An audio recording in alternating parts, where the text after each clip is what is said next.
Good afternoon, everybody, and welcome to this webinar. My name's Louise Page. I'm a consultant obstetrician for half of the week, and the other half of the week I'm the Deputy Clinical Director for the Maternity Investigation Programme at the Healthcare Safety Investigation Branch.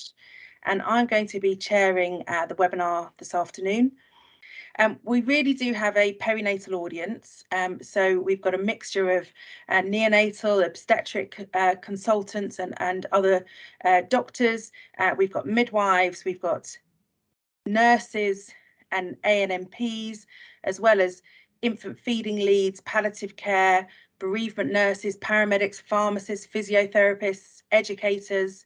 So a whole variety of different people all contributing to the perinatal team. For those of you that don't work in England and may be less aware of the work of HSIB, we have a remit in England only to undertake independent safety investigations in term babies who, following labour, have experienced either a hypoxic brain injury, neonatal death, or experience an intrapartum stillbirth during labour, and we also look at a defined cohort of maternal deaths. Our work under the umbrella of HSIB will draw to a close over the next 11 months or so, and our work will continue in England as a special health authority. Back in August 2020, we published a report called Neonatal Collapse alongside skin-to-skin contact. And this was one of our early national learning reports. You'll find all of our reports on the HSIB website. And in this report, we looked at a cohort of babies that we'd investigated in the first 17 months of the programme. And that was a total of just over 330 completed investigations. And within that cohort of babies, we identified 12 babies that met the sudden unexpected postnatal collapse criteria. And one of our key learning points from that was that we need to all remember that those events of neonatal collapse alongside skin to skin are very, very rare. And when we compare them to the huge numbers of babies who safely receive skin to skin contact after birth. And one of the reasons that you're all here today is because I'm sure you're very aware that BAPM today has published a new framework, a framework for practice on sudden and unexpected postnatal collapse. And this framework has been produced in partnership with HSIB. And I know at HSIB we're very proud of this piece of work, and we're delighted to have undertaken this collaborative work with BAPM. Again, this guidance is very much about supporting safe skin-to-skin contact, supporting parents to get breastfeeding off to a good start, and supporting parents to start building that close and loving relationship in the early postnatal period with their child. This afternoon, we are going to hear from a variety of people coming to share different aspects around this work that's gone into putting the framework together. But I think most importantly, it's important for all of us to remember one of the main reasons why we're here is to try and improve the safety of care for families up and down the country. And we're going to start by hearing from a parent, Sarah, whose daughter Heidi experienced sudden and unexpected postnatal collapse. Sarah set up and runs the PEEPS charity, which supports people, families and individuals who've been touched by HIE, so hypoxic ischemic encephalopathy, of which SUPC, the sudden unexpected postnatal collapse, is just one of many causes. So I'm now going to hand over to Sarah to tell us a little bit about her and Heidi's story. Hi, thank you. Can you hear me okay? Hopefully there are some slides. So just let us know when you want me to forward them. Okay, thank you. So yeah, thank you for inviting me along. I'm Sarah, but more often known now as Heidi's mum. This picture on the first slide is me pre-Heidi, when I was 9 months pregnant, and life was very different. So Heidi is our only child. It was an uneventful pregnancy, very straightforward, which I'm very thankful for. And I was induced at 40 plus 11. As I now know is often the case with these events, there was absolutely no indication that things could go so wrong. And Heidi experienced a sudden unexpected postnatal collapse during skin to skin time within the first hour of life. We didn't know that at the time, and I'll come on to that shortly. But our experience was that 1 minute she was on me, I thought she was sleepy. I thought she'd fed a little bit, but not really done much more than that. But in those couple of minutes where things seemed kind of a bit of a blur, I was thinking of messages from antenatal where I knew that I'd had pethidine, I knew that could make baby sleepy. I'd watched One Born every minute. I didn't realise that things could go so seriously wrong. We'd asked if she was okay, and she was taken from me, and then we realised just how serious things were. She had to be resuscitated, and I felt like I was watching someone else. It wasn't real for us. She was really well looked after. Things happened very, very quickly, and she was transferred to our local level 3 unit for cooling. I had a very short time with her before she was transferred, and then obviously I had to be looked after before I could be discharged to go and spend time with Heidi. If you go on to the next slide, please. So is that the one showing Heidi, or is it the one that's called the one with Heidi, the cool kid? Yeah. That's it. Got it. So this is a picture of Heidi when she was just a day old. She was being cooled. And when we first arrived at NICU, I didn't know what to expect. I'd been to hospitals as part of our antenatal tours, but naively, I didn't think it would be for us, because at that point I was 36 weeks and didn't know that anything untoward could happen. And I had what I now call the chin wobble, walking in through those doors, not knowing what to expect. Seeing Heidi, you know, she looked really big, but at the same time she looked really fragile, because there were all the, you know, the machinery, the equipment, everything, the noises going on, and it felt really overwhelming at first. But everybody was lovely to us and reassured us. But I can still go back quickly now, and the sounds and the smells are really quite triggering. So the fact that she was being cooled meant I couldn't hold her for those first few days. And as a new mum, clearly that was going against everything that I wanted. But it also meant that I then struggled with bonding. So I didn't allow myself to feel close to her, because I was scared that we might lose her. We had to go through, you know, travelling home, leaving Heidi in NICU with an empty car seat, thinking about the what ifs, and we were desperate to know what the future held for us. As I mentioned before, we didn't know that Heidi had a collapse. No one really knew at that point what had happened. And obviously we were asking lots and lots of questions. And Heidi had tests for infections, various other things were going on to try and understand what the cause was. We were told maybe it might just be one of those things. And there was genetic testing as well. But everything came back absolutely fine. So I couldn't get my head around things as to why a full-term baby, where APGAR scores had been fine, everything had seemed to be fine so early on, had become so poorly so quickly. And I thought that it must have been something I'd done. I thought it must have been my fault. And of course I turned to Google, which is never a good idea. So you pop onto the next slide, was it my fault? Yep. So I remember clearly saying, when a consultant was doing the rounds in those first couple of days, I'd said out loud that I thought it was my fault, that I must have done something. Maybe I hadn't held Heidi properly, maybe I'd moved in a funny way, or maybe I should have realised that something was wrong, because, you know, I was a mum and I was the person who should be protecting her, and I felt that I hadn't done. And I was really very quickly put in my place, in a very appropriate way. And the consultant told me that absolutely it wasn't my fault. But those feelings are hard. And, you know, in the early days, they were there constantly. And over time, you know, Heidi's now 7. And those feelings they do fade, but every so often they can pop back up again. And I know that talking to other families, that's a really common thing as well, that parents, I think, guilt is a natural thing for lots of parents for lots of different reasons, but lots of us feel that it's our fault and that we should have known. So it was difficult to come to terms with. I think part of it is because the nature of it means that it is so unexpected.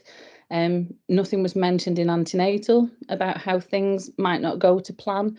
And I understand you don't want to scare new parents or parents to be, but I think having an awareness can be really important. And it was also hard for us to explain to family and friends what had happened. So we were, sharing the news that Heidi had been born, but at the same time had to share that she was really poorly, but without really being able to explain why. And we also know the impact that these events can have on healthcare professionals. So we know that no one goes to work wanting this to happen or expecting this to happen, and just how difficult that can be for the people that are involved in the care as well. So these frameworks and the work that everybody's doing is why it's so important, because anything that can improve and reduced instances can only be a good thing. And from really early on, I felt really strongly about wanting to make sure to try and make sure that this didn't happen to anybody else.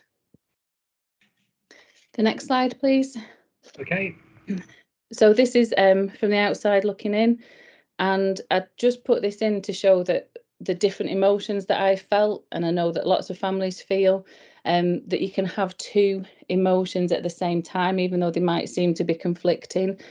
So I felt really grateful early on that Heidi was here, but I still had that feeling of guilt that I could have done something differently, or I should have done something differently.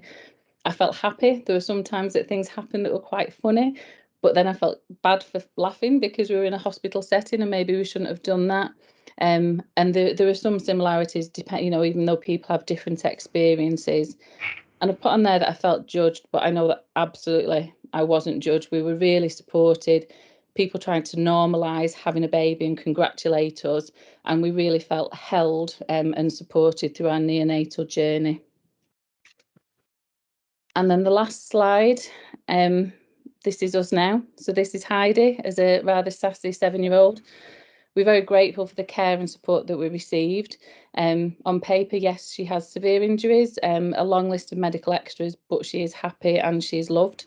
And I wish we could have had a snapshot as to what life would have been like in those early days, because we would realise that we are okay. So our okay is very different to what we had planned, but we are okay. And yeah, for that, we're very grateful. So that's just a little bit about our story. Thank you. Sarah, thank you so very much for that. It must have been difficult to revisit a lot of the emotions that you felt, and we really very much appreciate that. And so many of the messages that you gave us there will take forward into our own work and our practice ahead, and hold on to those thoughts. And I hope you'll be around at the end of the webinar to answer any questions that may be posed. I will try and pop back. Thank you very much. Thank you. So hello there, I'm Julie-Clare Becher. I'm one of the, I'm a consultant in Edinburgh, and I first got involved in the sudden unexpected postnatal collapse world when we had a few in Edinburgh, and we decided that we wanted to look at this on a national level. So we led the BPSU surveillance study on postnatal collapse, and then generated the guidelines, which first came out in 2011. And I've been very fortunate to chair the framework for practice that has just been published today, and chaired a really fantastic multidisciplinary group in making this happen. So I'm going to spend a little bit of time today talking about the background to the framework for practice and SUPC. So the definition for the purposes of the framework is a term or near-term infant who is well at birth, who is assigned to routine postnatal care, and who collapses unexpectedly within the first 7 days of life. And these babies require resuscitation with IPPV, and they either die at the time and are unable to be resuscitated, or they require ongoing intensive care or develop an encephalopathy. And this definition has become pretty much internationally accepted, but we do recognise there are babies who suffer less severe degrees of collapse and who may go on to have less complications than this group. So when we look at the incidence of SUPC, there have been 3 large national studies, 2 including ours, and a range of sort of large regional studies as well. And they vary quite a lot in terms of the definition of postnatal collapse. So some are less than 12 hours, less than 24, less than 7, and they vary in gestation and in the severity of collapse that is defined. But when all taken together, the incidence is in the first week is around 5 to 10 per 100,000 live births, which means, as Louise alluded to earlier, that these are extremely rare cases, and any one of us might come across one every 4 or 5 years in our practice, meaning that the vast majority of babies who are being looked after birth are being cared for extremely safely and do very well. However, within that group, there's a significant degree of complications, with around about a quarter to half of babies reported as dying, and a similar amount, a similar proportion with adverse neurological outcome, although this isn't so well defined across studies. So clearly, while rare, there's a real imperative to try and make sure that we reduce the risk as much as possible. When we look at the time of the collapse, as Sarah was talking about there, the majority occur within the first 24 hours, with a real bias to that first 2 hours of life when babies are undergoing extrauterine adaptation. You can see that the majority of babies really experience their collapse within the first 72 hours, and we should be looking at this sort of time frame as a time of sort of maximal risk, where we should be looking out for with a sort of a safety hat on to try and promote safety around some of the routine postnatal care practices. And when we look at the etiology of postnatal collapse, certainly within the BPSU study and in other studies, since they kind of fall into 3 categories. The first is where there is no underlying pathology, and babies are found in a context that suggests there had been an accidental airway obstruction. And these make up the majority of babies, with about over 50% having the sort of features, and I'm going to come on to those, that suggest that a baby has actually had some kind of asphyxiation or suffocation just prior to their collapse. There's another 10 or 15% where, despite all investigations, there is no clear cause, but we know that investigations are applied quite heterogeneously. Not all babies are fully worked up, and so not all babies have undergone a post-mortem, so that there may yet be some of these cases who actually have an underlying cause. And around a third of babies will show an underlying pathology. And these have been described very well throughout studies, and we summarise these in our current framework for practice published today. And you can see that they span sort of cardiac, respiratory, hematological and endocrine and so on, and they're a vast number more than what I have displayed here. But what you can see is that very few of these would be expected to result in death in itself or adverse neurological consequences. And most of these have a period of deterioration before a baby might be expected to collapse. So that there's a potential for us to be able to recognise these babies at an earlier stage and get in before a baby becomes extremely compromised. The risk factors for postnatal collapse are very consistent across all studies and all case reports. In terms of baby factors, as I've said, there's a bias towards the time of birth. And 3/4 of babies are found in a position which would suggest there was an element of airway obstruction during at the time of their collapse. So they're either prone or receiving skin-to-skin contact or co-bedding or breastfeeding. And as we've said before, the vast majority of these babies, of babies undergoing these postnatal care practices, do so extremely safely. So we're talking about a tiny minority here. When we look at maternal factors, across many studies, there seems to be an excess of women who are primogravid. And people have suggested this might reflect an inexperience, mothers and fathers indeed not understanding or not knowing the features of baby well-being or illness. And on top of that, reduced awareness has been discussed. So mothers being in a position where they're supine and they're unable to observe their baby, unable to see their baby's face. They've gone through a long labour, particularly if they're primogravid, and they may be sedated with opiates or post-general anaesthetic. These mothers are often described having been in pain, undergoing procedures such as episiotomy repair. And along the bottom of the slide here, there are 3 case series which have described the use of smartphones in conjunction with postnatal collapse. So clearly it's a time of great celebration when babies are born, and mothers and fathers are using their smartphones a lot at this time. But understanding the risk that that can pose, particularly when you think about smartphones during driving, there is opportunity to help educate parents about the use of smartphones at this particular time. In terms of situational factors, we know that many of the circumstances of collapse, parents have been left alone with their baby at the time, and there hasn't been the surveillance by staff that may have expedited recognition of the collapse. And we know that staff often have been preoccupied with tasks, either examination of the placenta or episiotomy repair, whatever. And so there are a large number of factors which actually could be modified in our understanding of how to make skin-to-skin care and breastfeeding as safe as possible. And on the next slide, I'm going to show you a photograph of a baby who is undergoing a postnatal collapse at the time. So if any of you are parents or clinicians who feel that that would be upsetting, please look away during the next slide. But the reason I'm showing it to you, this is a baby who was briefly resuscitated once their collapse was recognised and went on to have no consequences from it at all. So made a very, very good recovery. But what this slide shows is all of these risk factors brought together in a very ordinary sort of situation that we all experience, and we all look after mothers in this condition after a normal birth. And I'm going to just show you the slide now.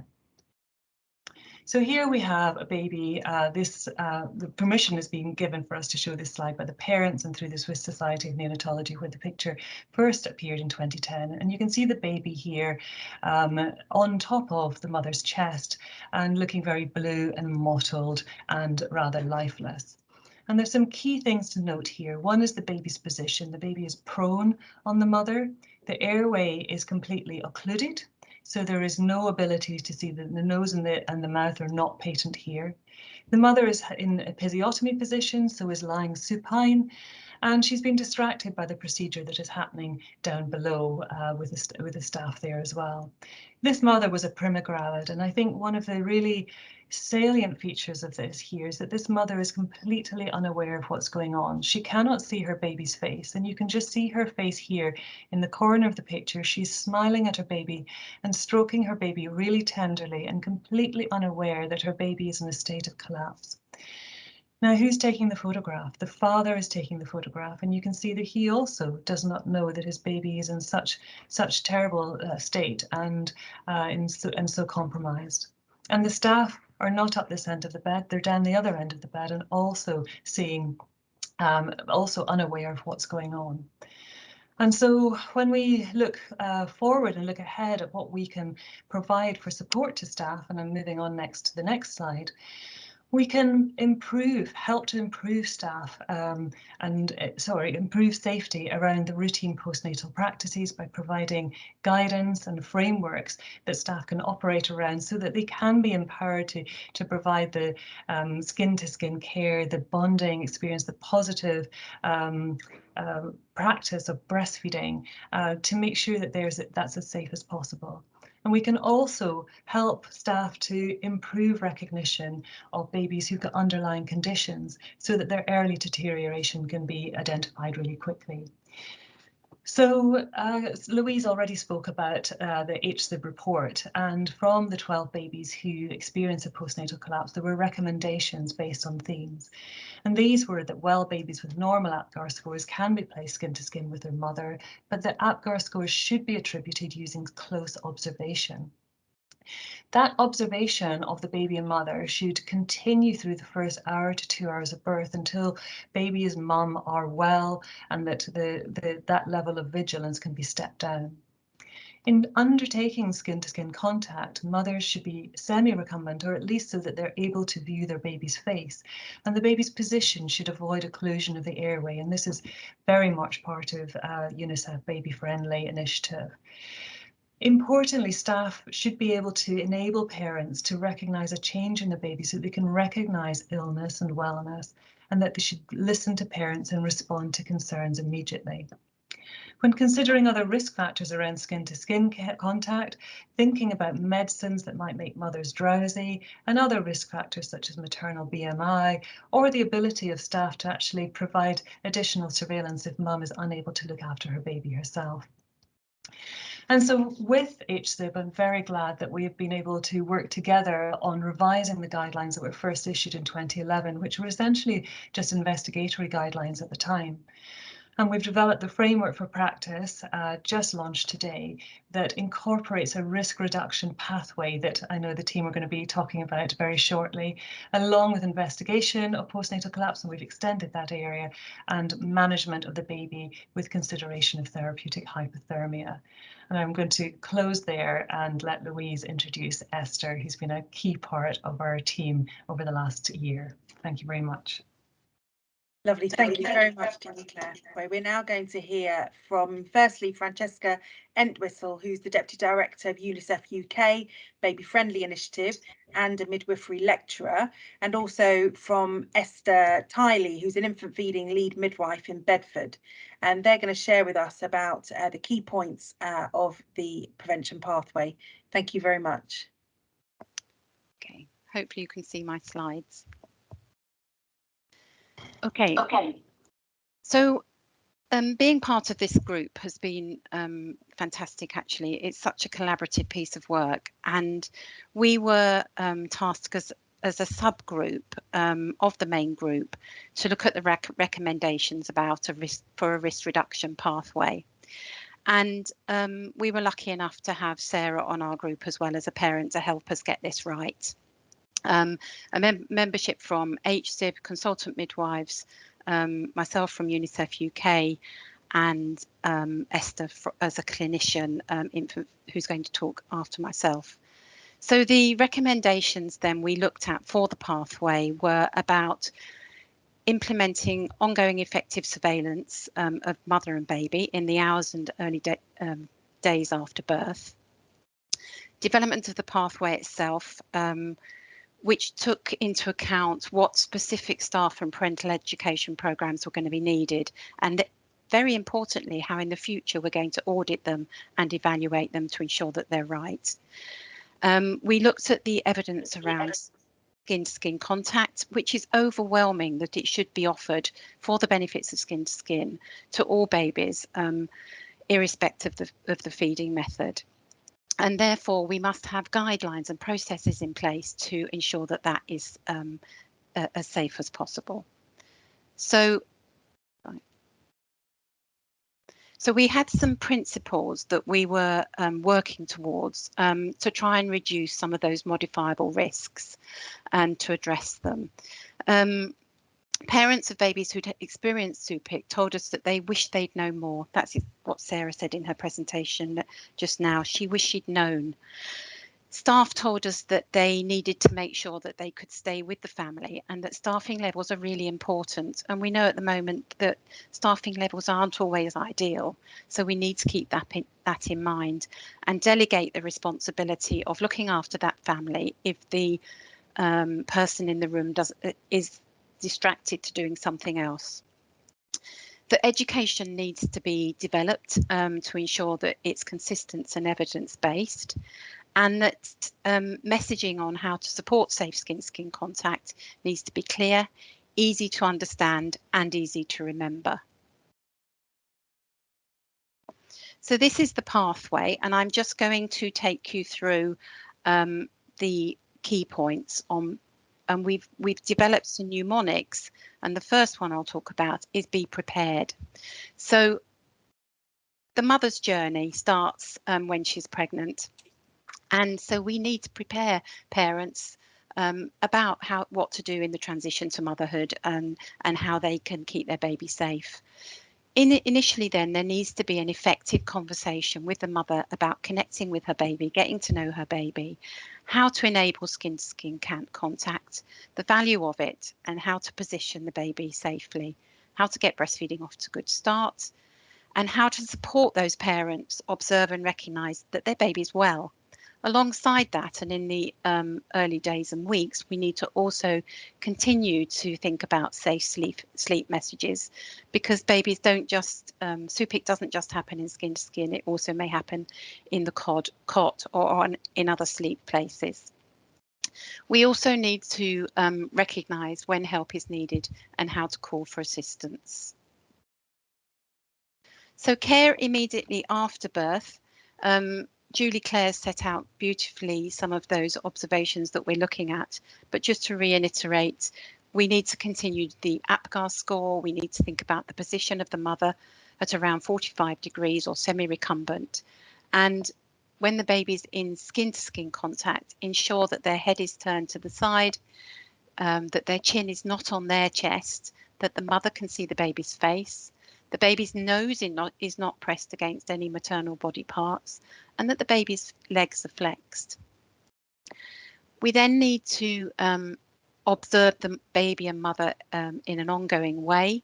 As we've seen in that last picture, the mother will be undergoing different procedures, and if she's in pain, if there's any compromise to her well-being, then we may need to reposition the baby or take the baby away, and maybe the father can hold it or another member of staff while she's sorted out and until she feels well enough. We need to listen and respond to any concerns raised by the parents, and act upon them. All the reports that we've all been reading recently about adverse situations in maternity care, the overriding theme is listening to parents and responding to them. So we then have to think about the baby and the position, the perfusion, the tone and the temperature. And for those babies that are at risk, implement further observation strategies such as the NEWT observations.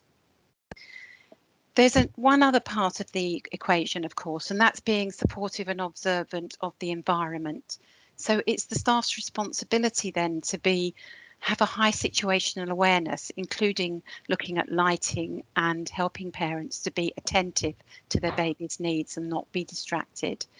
We need to continually support that mother and baby in the first 1 to 2 hours after birth. And if we can't, we must delegate it to somebody else. And we must always listen, as I said before, to staff and to parents if any of them raise concerns so that these can be acted upon. So that gives you a brief overview of the pathway table. I'm now going to hand over to Esther.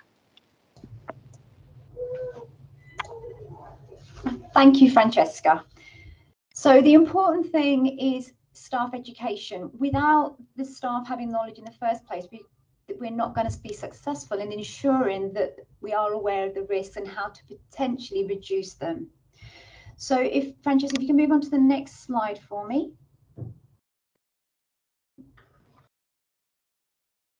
No? Okay, I will carry on. So thank you. So this is an example staff education program that we've put together within the framework. The training program itself needs to be specific and it needs to be a rolling program. Whether you do that within an annual update or whether you do that as part of a new starter training.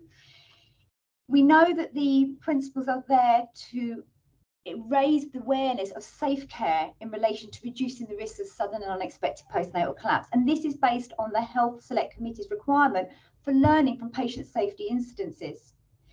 This education program can be used in conjunction with other guidances such as infant feeding relationship building and safe sleeping.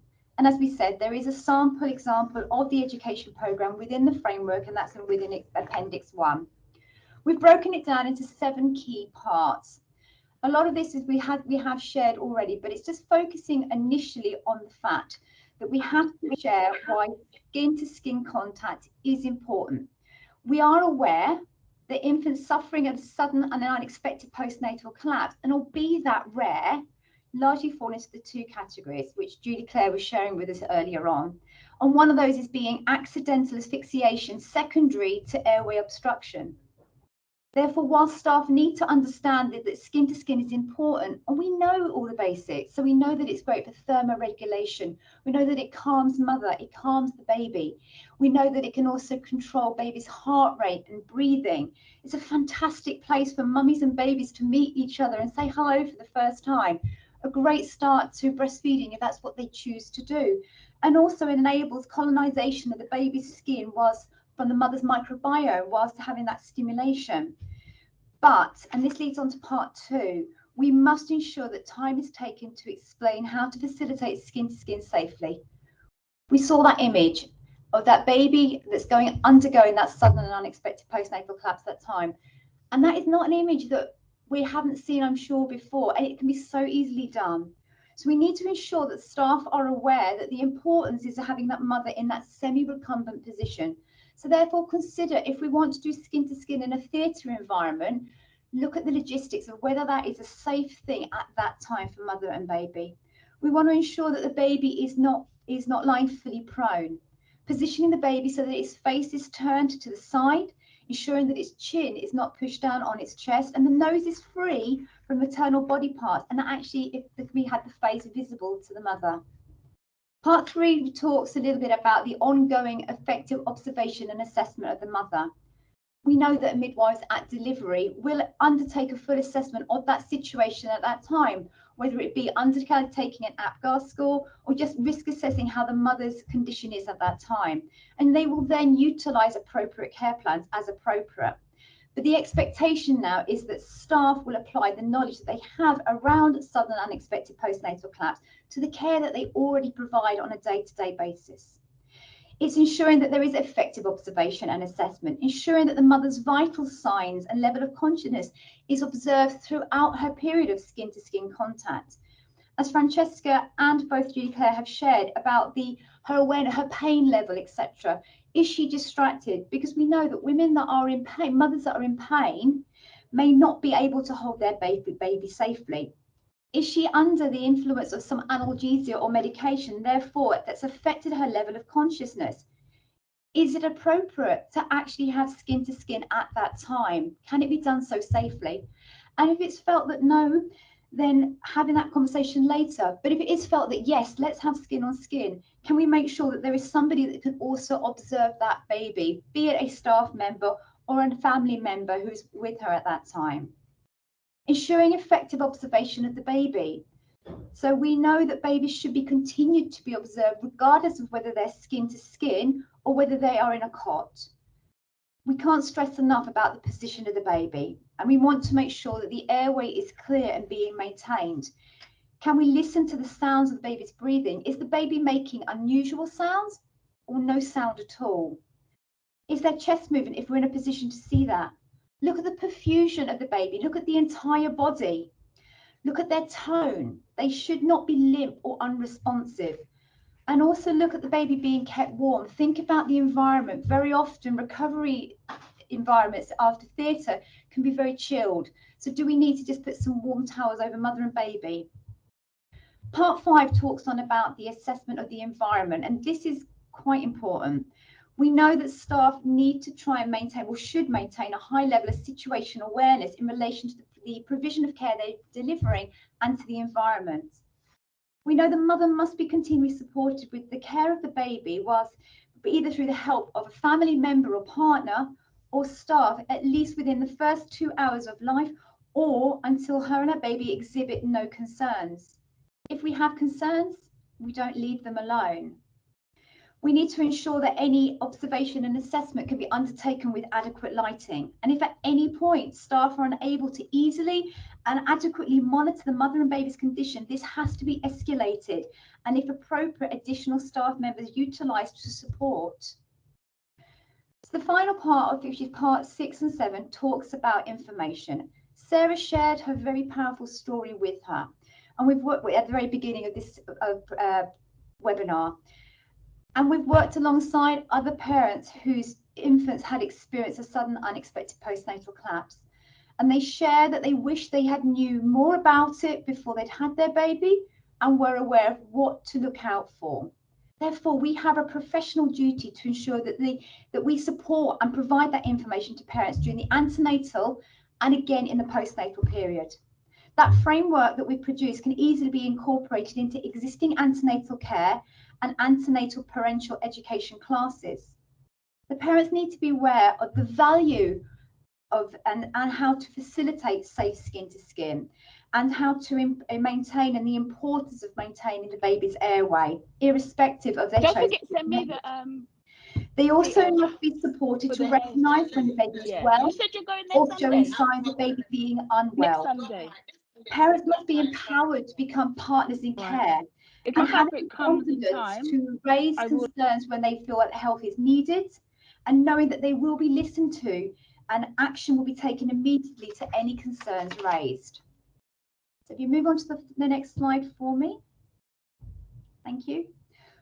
We know that also that information must be provided postnatally as well, because this just reinforces the information we shared in the antenatal period, gives a chance for any questions to be asked, and also staff need to be able to deliver that information that is meaningful for that family, and where appropriate be supported by written or visual formats to support understanding. The final part of our little section is talking about the principles of safe care and in the sense of audit and evaluation. We acknowledge that this framework is very much in its infancy, therefore it is imperative that consideration be given to audit and evaluation in conjunction with other relevant guidelines and policies. Only then can its effectiveness be assessed, and individuals that take on this programme will be able to determine themselves how they feel if it's being effective.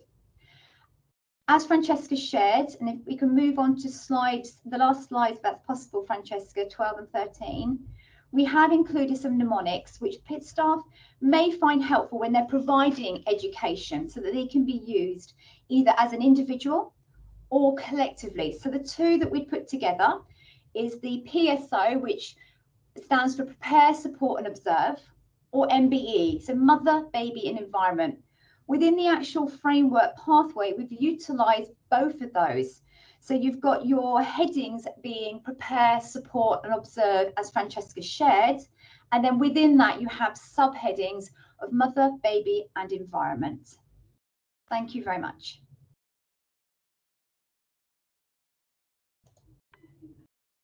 Thank you so much, Francesca and Esther, for that overview of the pathway.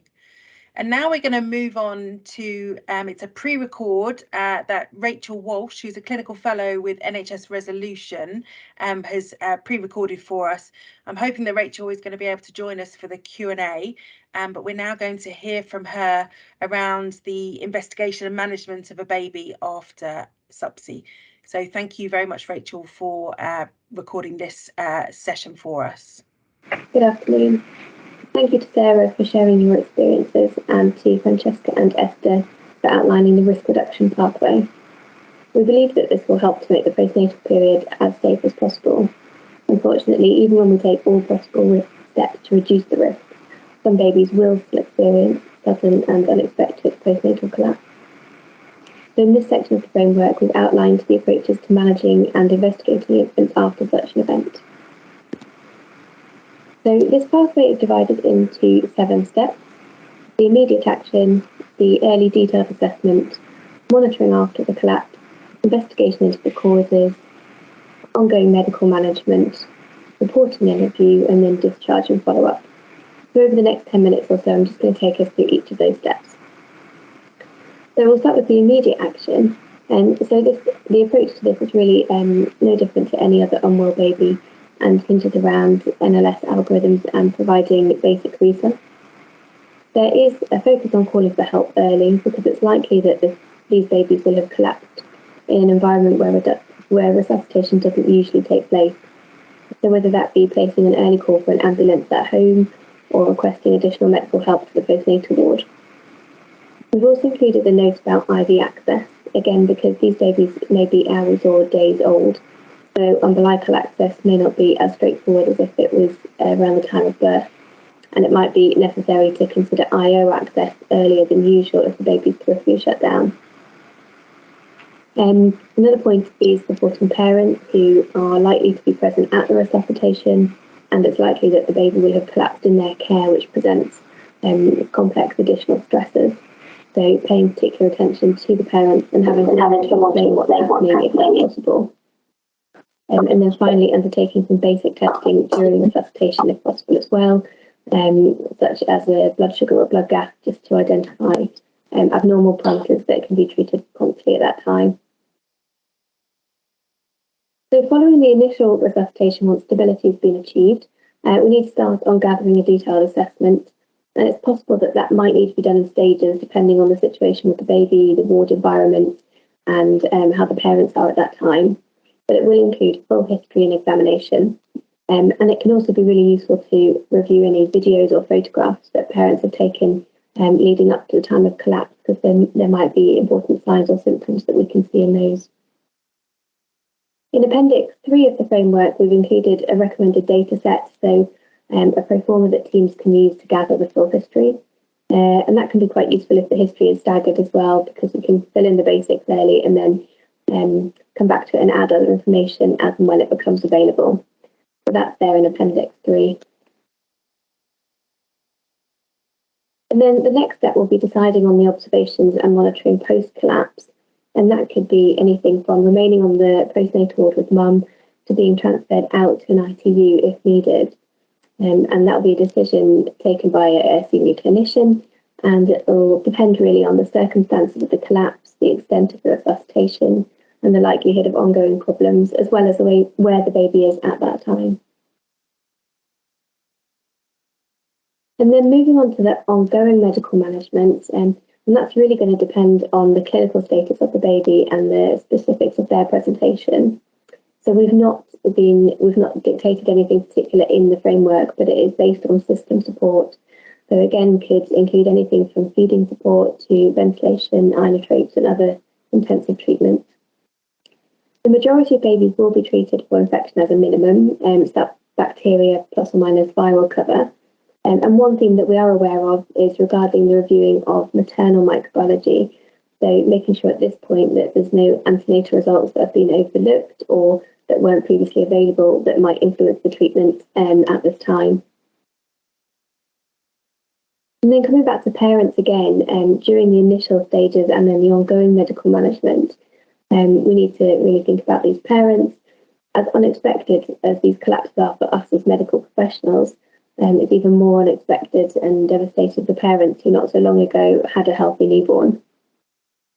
So we need to explain what has happened, what is happening, and what might happen, even if we don't fully know the answers to those. We need to listen to parents, their concerns, their account of events. We need to support them to be with their baby or their family, or to have religious support in any way that they need, and to do other things, expressing breastfeeding and other bonding activities with their baby. And then we need to involve them in decisions around treatment, especially when that involves high levels of intensive care or where the appropriateness of ongoing life-sustaining treatment comes into question. And we have included a section in the framework on therapeutic hypothermia. So obviously this is standard practice in infants with birth asphyxia and encephalopathy over 36 weeks. But there's no robust evidence at the moment to support its use following a postnatal collapse. Given the rarity of the situation and the difficulty in designing trials, it's unlikely that we'd have any data on that anytime soon. However, we do know that around 3/4 of babies with a postnatal collapse who don't have an identified underlying cause go on to develop a post-asphyxial encephalopathy like an HIE. And we know that cooling is increasingly used on a case-by-case basis, and we've included some of the references here.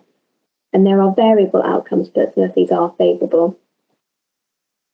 The key difference, obviously, is the potential underlying cause, and we know that certain conditions, such as bleeding and pulmonary hypertension, might be exacerbated by commencing cooling. So we do need to consider what the causes might be. And the recommendations we've included are that cooling can be considered on a case-by-case basis, where it can be commenced within 6 hours of the event. The decision to cool should be taken by 2 senior clinicians. Reasonable first-line investigations should be commenced to try and identify an underlying cause, and in particular, intracranial bleeding should be ruled out as far as possible with bedside ultrasound. And then any other signs of bleeding or bleeding disorder should be looked for and corrected if necessary. And then finally, we need to be open and honest with parents about the use of cooling in this situation and what we may or may not achieve. The next section of the framework outlines the possible investigations, and we've included a thorough list of those. So I won't go through them all in detail, but they're grouped into these categories. In Appendix 4, there is a table that marries up the potential causes with the investigations that would aid us in that diagnosis. So we can use some clinician discretion. While it's likely that actually most of these will be necessary, if there's a particularly high or low suspicion of something, then they can be tailored to the individual circumstances. So that's there in Appendix 4. And then jumping forward a little bit to discharge and follow-up. Babies who do recover from postnatal collapse will all have had a significant early insult, and the long-term implications can be varied. So those who've been cooled will need 2-year developmental follow-up as per the guidelines for that. And other babies are likely to need something similar, but it will depend on the underlying diagnosis or specific problems at the point of discharge. But there are some other sort of administrative and support things to think about for all of these babies to ensure safe discharge and follow-up. And that starts with the parents, making sure they receive a copy of the discharge letter and have that explained to them. Signposting parents to local and national support groups. Some of these are outlined in Appendix 9, and then anything else local as well. We need to inform parents of any investigations that might be going on after discharge, so that they know they might still be contacted, or that this isn't the end of the involvement at that stage. And it can be helpful for them to have a key contact, as outlined in the PMRT parent engagement flowchart in Appendix 8. And then obviously making sure that we use translation services if necessary, so that parents have a fair and thorough understanding.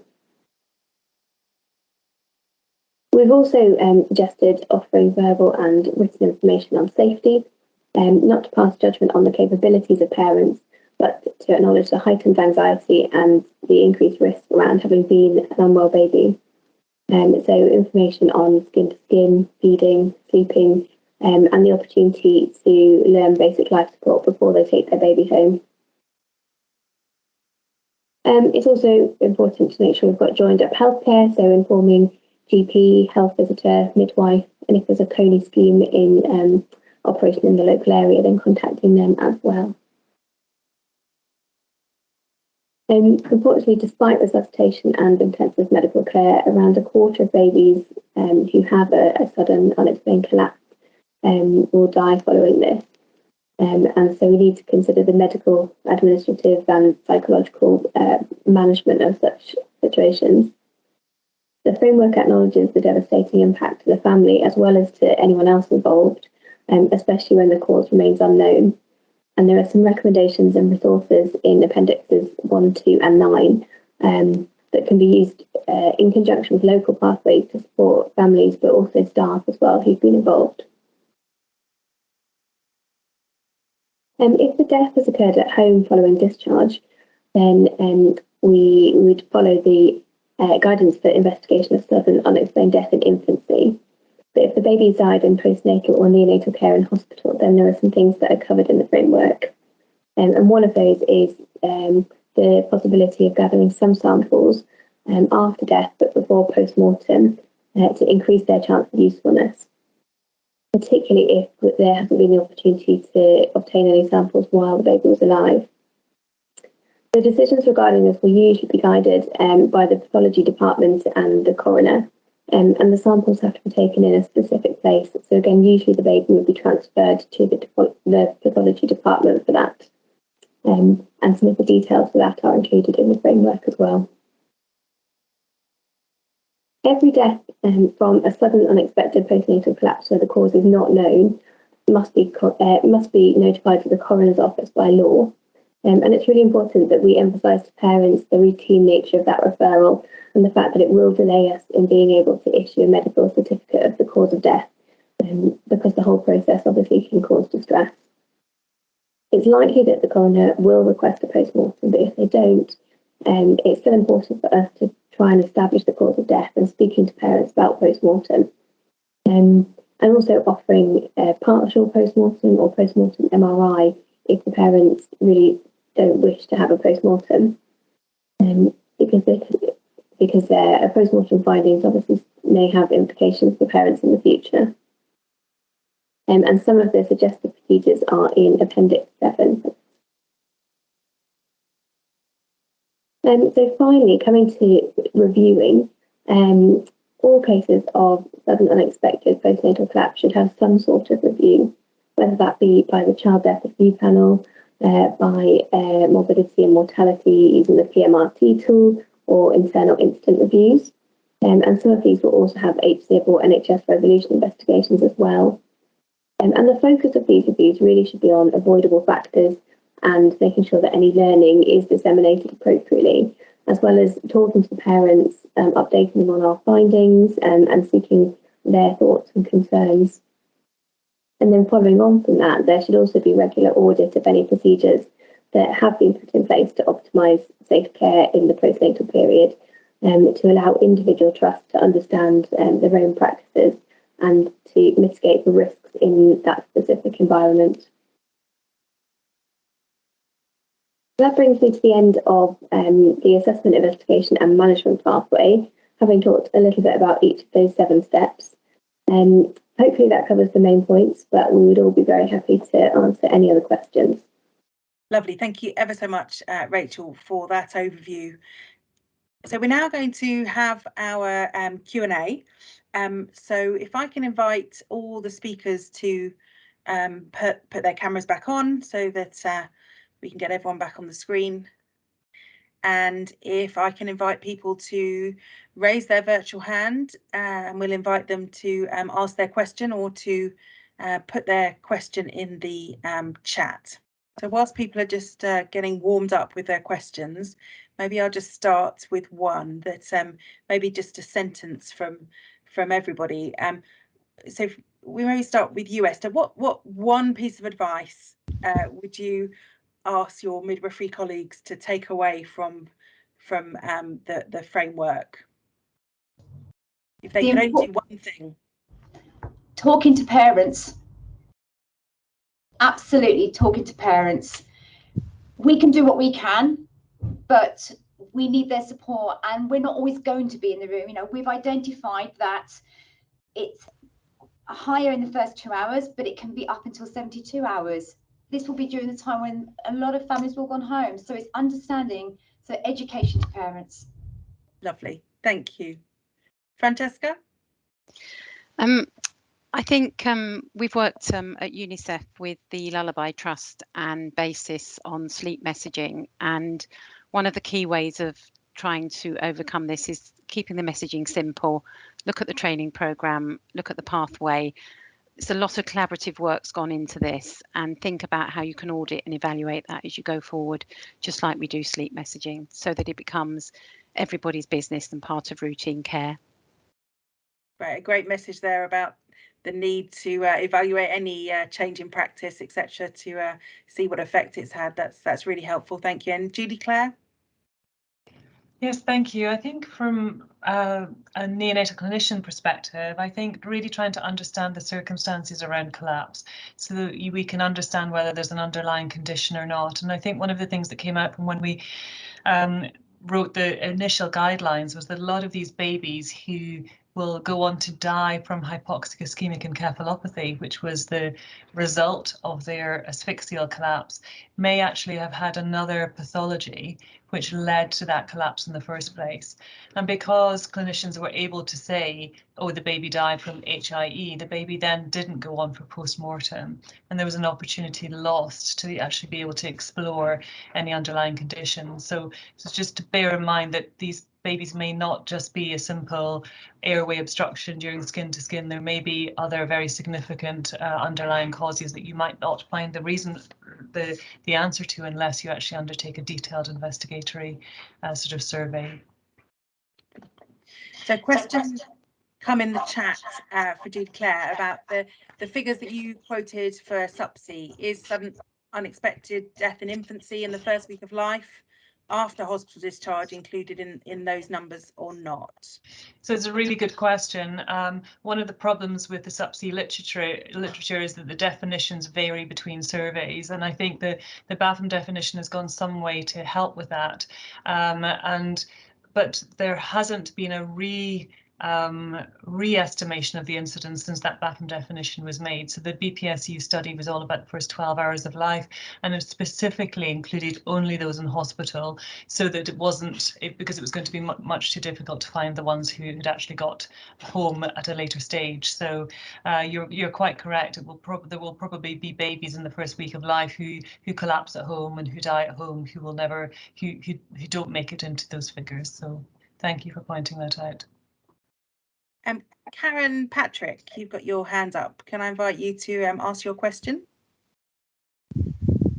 Hi, yeah, my question was about something I've been thinking a lot about, is the safety of car seats and transferring babies home at very young ages in a car seat, when I've observed that the position in some car seats for very young babies actually does occlude their airways because they do drop their chins. And of course, often they're not observed because they're put into the back of the car, and then during the journey they're not observed. I just wondered if there were any case reviews or any data on car seats and babies suffering from SUPC.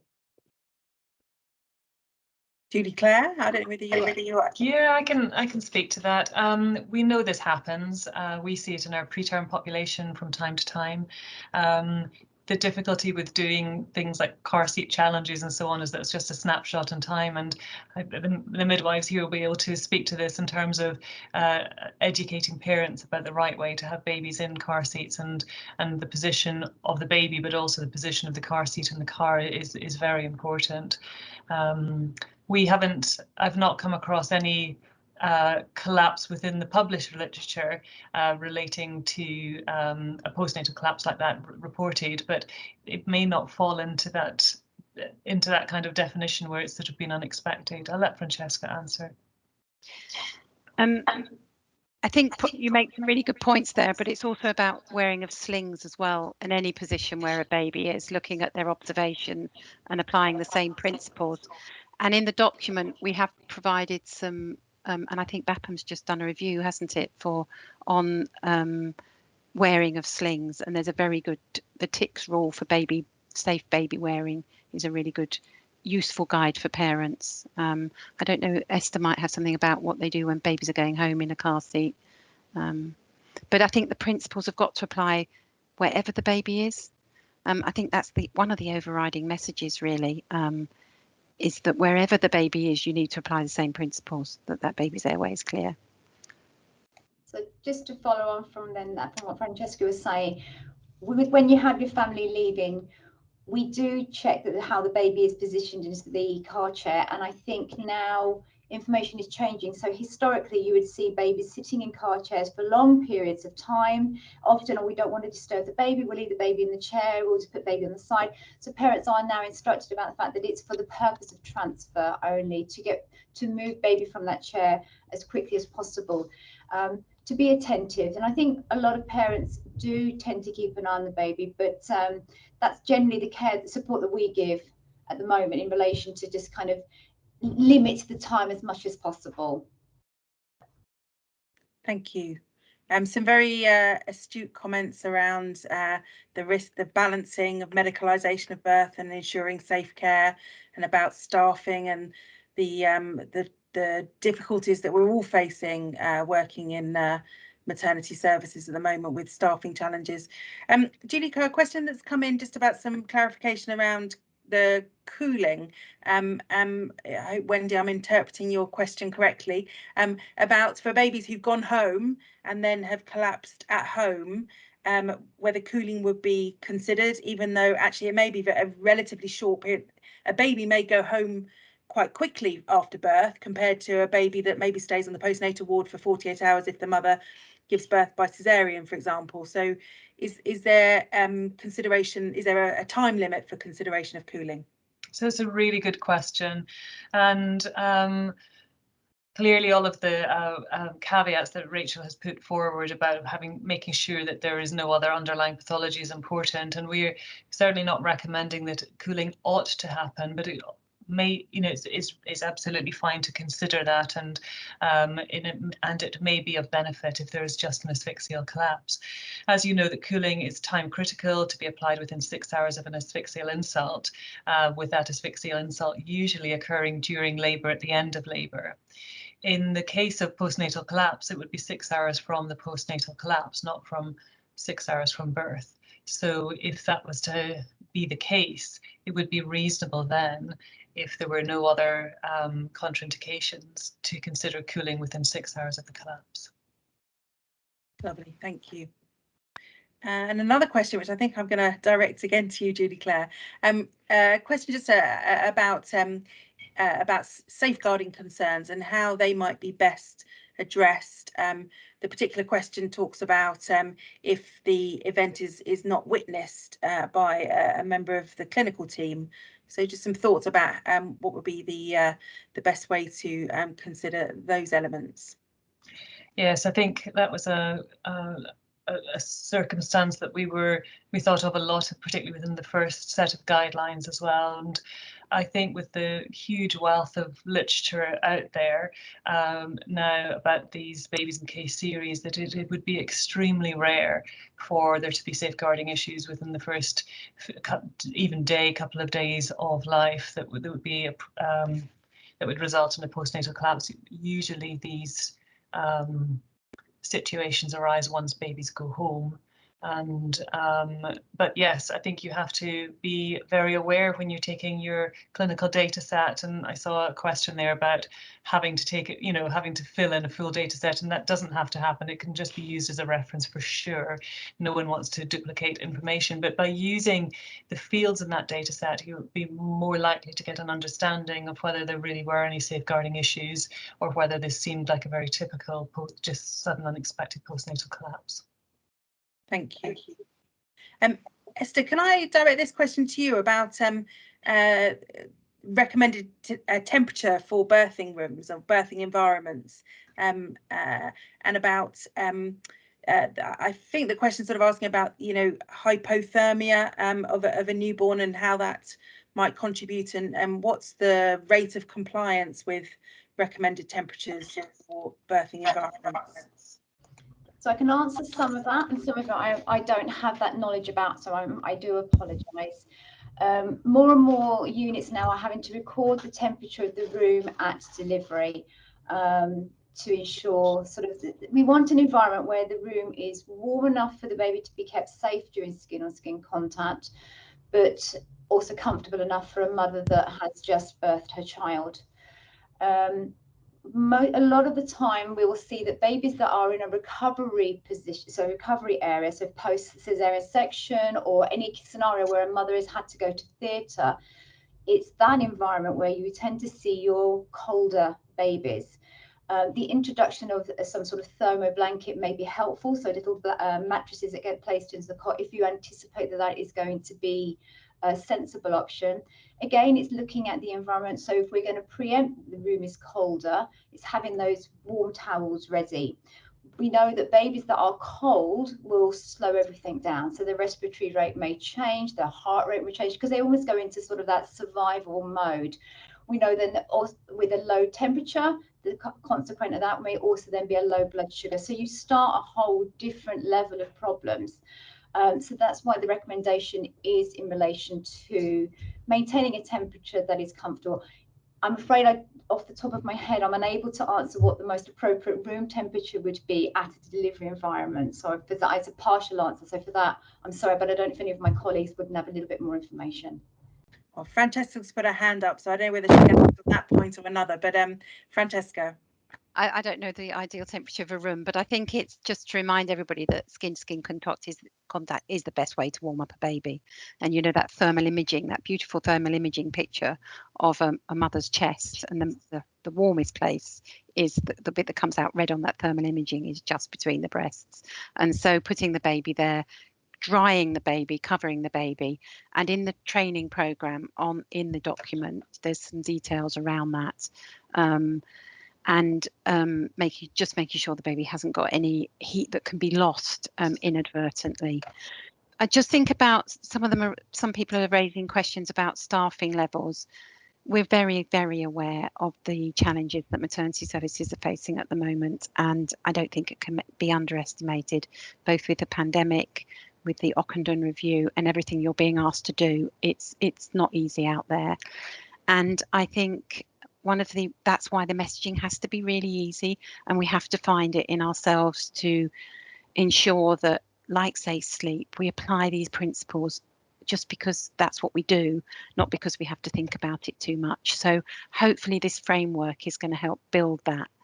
And somebody said about antenatal leaflets. We thought that some of the images, some of the mnemonics we've used, some of the guidance we've given through the pathway could be easily developed, but we didn't do them as part of this process. Some people already have amazing leaflets that could be shared, but auditing them and evaluating them for use is really key before anybody says that they're the best ones to use, I think. Great, thank you. So thank you to everyone who's added some thoughts in about the temperature. I always think it's just that bit too warm for me and just scrubs. That's the sort of ideal temperature.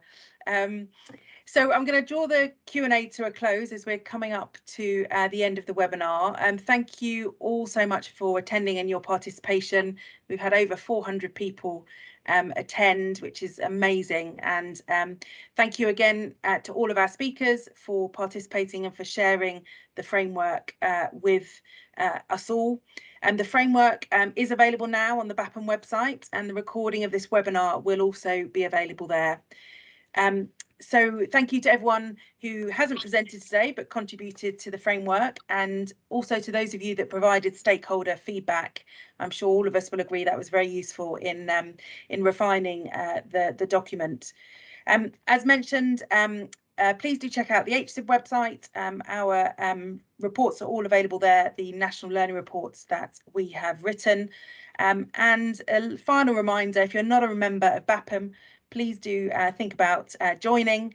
It's only through having membership that BAPM can do all of this great work, which is very much appreciated by all of us that work within maternity and neonatal care. So thank you very much, everybody, and I hope you all have a good rest of your day.